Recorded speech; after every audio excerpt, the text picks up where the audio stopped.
E é uma pergunta legal de se fazer. O A fez uma procuração para o B, aquelas procurações gerais de fazer mil e uma coisa. O B, por sua vez, tem uma procuração para o C. É comum na prática C vir querendo representar A. Tá? Isso acontece bastante. Isso não tem como. Tá? São atos autônomos aqui. O fato de B ter passado uma procuração para C não torna C procurador de A. Imagine. Eu, sou empresa, pessoa jurídica, sei lá, Banco do Brasil. Eu, como Banco do Brasil, tenho uma procuração para o gerente, o B. E agora o gerente, pessoa física normal, fez lá uma procuração para alguém representar ele em todos os atos. Essa pessoa aqui não está representando o Banco do Brasil. Está representando só o B, quando pessoalmente o B seja representado. Outro exemplo. Imaginem que o Banco do Brasil tem uma procuração para o gerente. E eu fiz uma procuração para o Banco do Brasil. O gerente não está incluído na minha procuração. Porque são procurações diferentes. A forma de se passar os poderes adiante é subestabelecimento. Não uma procuração pessoal dessa outra pessoa. Tem que ter uma cadeia entre a procuração e os subestabelecimentos. Senão não fecha. E aí o nosso código de normas.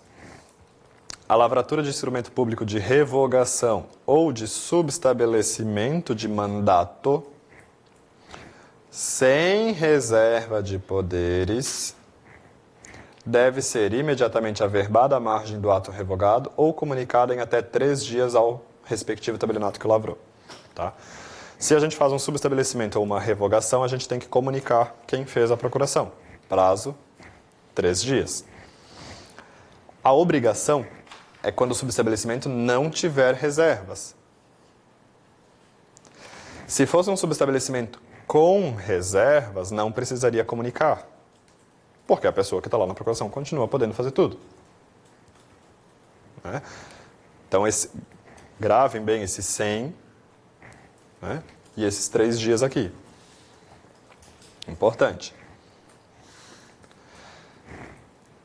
Quando a gente fala de procuração, a gente tem que tomar cuidado também com aquela questão da procuração em causa própria.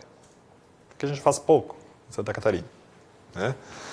A procuração em causa própria, se for feita, segue os mesmos requisitos da escritura pública.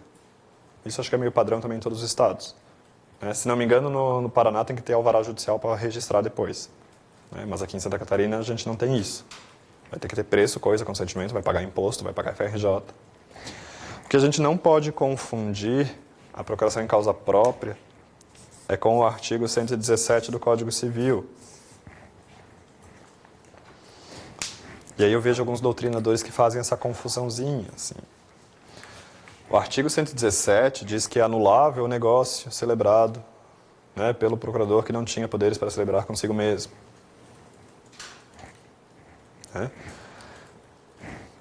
E ter poderes para celebrar consigo mesmo não torna uma procuração automaticamente como procuração em causa própria. Uma procuração simples com poderes para representar o vendedor e ser comprador. Ponto.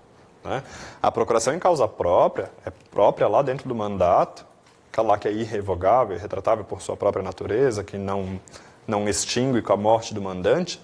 Se vocês perceberem, a procuração em causa própria é quase que um combo, um mix, uma venda casada de procuração e escritura. É os dois juntos ao mesmo tempo. Porque ou você vai lá e registra a procuração em causa própria e transfere para o teu nome, ou você usa como procuração e passa adiante. Então você pode fazer as duas coisas. Essa daqui não necessariamente. Isso daqui é uma procuração simples com poderes para você agir consigo mesmo.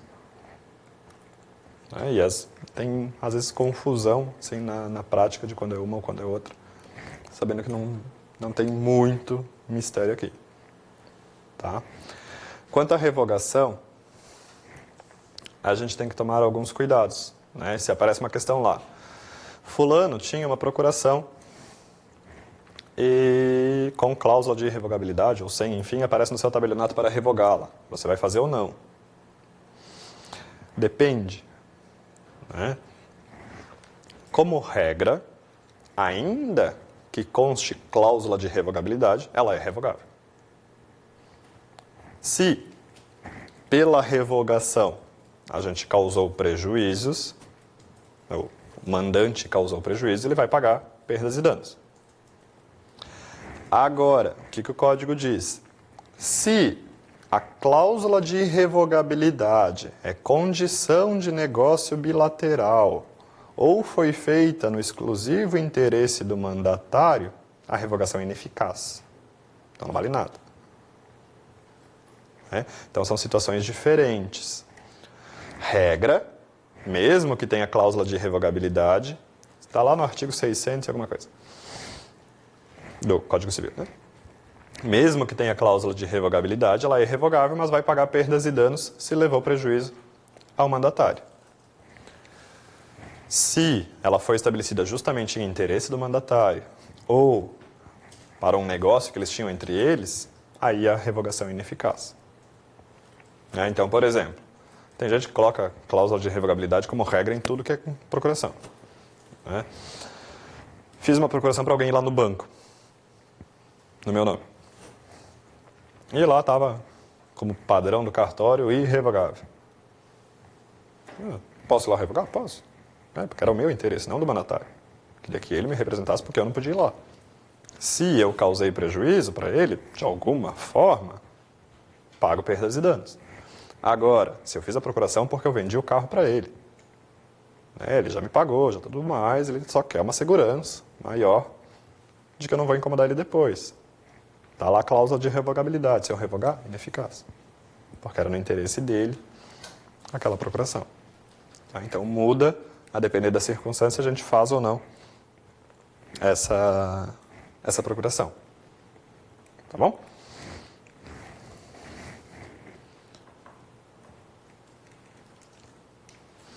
Só lembrando também, né, que algumas disposições esparsas da nossa legislação, que a gente não pode fazer procuração para atos personalíssimos. Né?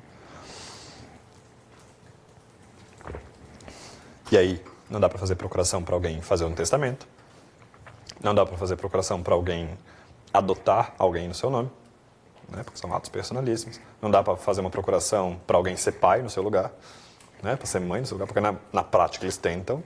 Né, reconhecer paternidade pode. Só que assim, para reconhecer a paternidade é muito mais fácil fazer a própria reconhecimento de paternidade. Tipo emancipação também. É mais fácil fazer emancipação do que a própria procuração. Né? Só que assim, o que acontece ali de ser pai? Tem gente que a criança vai morar com a avó. E lá com a avó vai ficar tantos anos. E aí querem fazer procuração para a avó representar os pais em tudo que for preciso e tudo mais. E a gente tem um procedimento judicial para transferência de guarda, né, que seria o que de fato eles querem, mas é mais fácil fazer uma procuração. Isso não dá. Né? Pode. Só que até tem lá na 6.015 a autorização de alguém fazer no seu lugar. Só que é muito mais fácil também, né, apresentar só a declaração do que o outro concorda que é pai, que o outro concorda que é mãe, do que fazer uma procuração para isso. Né? Testamento.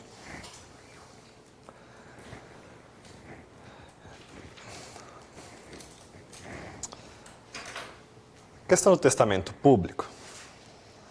A gente tem os requisitos próprios do testamento público no Código Civil.